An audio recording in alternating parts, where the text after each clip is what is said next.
Welcome to the Wonderland stories. تو پیارے بچوں، آج کی کہانی کا نام ہے شیخ چلی۔ یہ ایک جادوئی مہم ہے ایک خوش مزاج لڑکے شیخ چلی کے بارے میں، جو بہت بڑے خواب دیکھتا تھا، بہت ہی بڑے۔ وہ اپنی مہربان اور محنتی ماں کے ساتھ ایک چھوٹے سے گاؤں میں رہتا تھا، جہاں دھوپ، باتیں اور مرغیاں چہچہاتی تھیں۔ جب ان کی ماں کپڑے دھوتی اور جھاڑو لگاتی، چلی اپنی چارپائی پر لیٹا رہتا اور محل، گائیں اور سونے کے سکوں کا خواب دیکھتا رہتا۔ لیکن ایک دن تیل کا ایک گھڑا اس کے خوابوں کو حیرتوں کے سفر پر لے گیا۔ ایک روشن صبح چلی کی ماں نے نرمی سے کہا، میرے پیارے چلی، ہمارے پاس پیسے بہت کم ہیں، کیا تم آج کوئی کام ڈھونڈ سکتے ہو؟ چلی نے بڑی سی انگڑائی لی، مسکرایا اور ہاں کہا۔ وہ بازار کی طرف چل پڑا، دل میں امیدوں سے بھرا ہوا۔ جلد ہی ایک اچھے آدمی نے اسے تیل سے بھرا ایک مٹی کا گھڑا دیا۔ یہ میرے گھر لے جاؤ، میں تمہیں 2 سکے دوں گا، اس نے کہا۔ چلی نے گھڑا اپنے سر پر رکھا اور خوشی خوشی گنگناتا ہوا چلنے لگا۔ جب چلی چل رہا تھا، وہ خواب دیکھنے لگا۔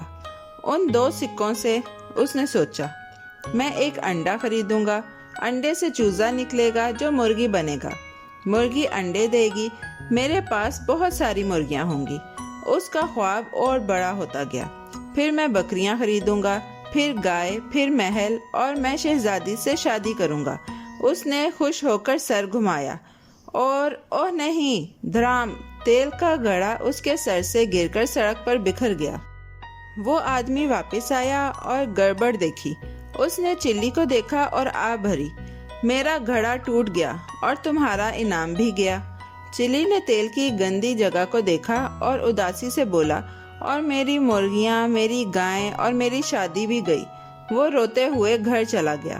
اس کی ماں نے اسے نرمی سے گلے لگایا اور کہا، کبھی کبھی ہم خوابوں میں ٹھوکر کھا جاتے ہیں، لیکن ہمت نہ ہارو، بس اگلی بار تھوڑا سمجھداری سے چلنا۔ اگلے دن چلی دوبارہ امید کے ساتھ بازار آیا۔ اس بار کچھ اجنبی لوگوں نے اسے آنکھ مار کر کہا، کیا تم سونا کمانا چاہتے ہو؟ ہاں ضرور، چلی خوشی سے بولا۔ لیکن چلی کو یہ پتہ نہیں تھا کہ یہ لوگ چالاک چور تھے۔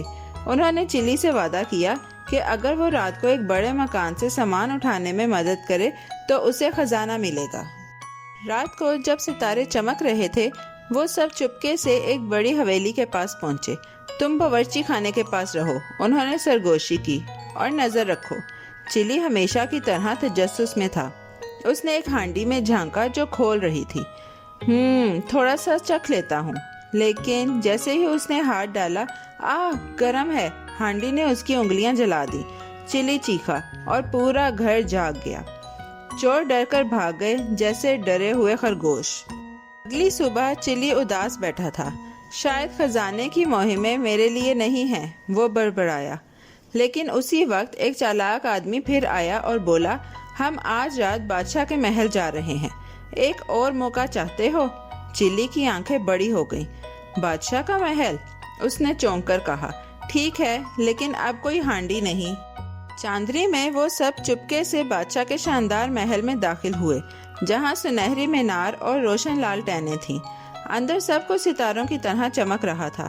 چلی نے نرم قالین، چمکدار گلدان اور ایک خوبصورت شہزادی کو دیکھا جو کوسے قزح کے کمبل میں سو رہی تھی۔ اس کے پاس ایک نازک چادر تھی جو تتلی کے پروں کی طرح چمک رہی تھی۔ چلی حیران ہو گیا، لیکن اس نے چادر چرانے کے بجائے شہزادی کو نرمی سے جگایا۔ محترمہ شہزادی، اس نے آہستہ سے کہا، کچھ لوگ آپ کی چیزیں لینے آئے ہیں۔ شہزادی نے آنکھیں کھولیں، اٹھی اور ایک چاندی کی گھنٹی بجائی۔ سپاہی دوڑ کر آئے اور محل خوشی اور کہکہوں سے بھر گیا۔ چور پکڑے گئے۔ اس سے پہلے کہ وہ کچھ لے پاتے، سب لوگ پوچھنے لگے، یہ بہادر دل والا لڑکا کون ہے؟ کو بادشاہ کے سامنے لایا گیا، جو سورج کی روشنی جیسے سنہری لباس میں تھا۔ نوجوان، بادشاہ نے نرمی سے کہا، تم کچھ لے سکتے تھے، لیکن تم نے ہماری حفاظت کی، یہی ایک سچے ہیرو کا دل ہے۔ چلی نے شرماتے ہوئے جھک کر کہا، جناب، کیا میں اپنی ماں کو یہاں لا سکتا ہوں؟ اس نے ساری زندگی محنت کی ہے۔ بادشاہ مسکرائے، بالکل، اسے لے آؤ۔ چلی گاؤں واپس گیا اور اپنی ماں کو زور سے گلے لگایا۔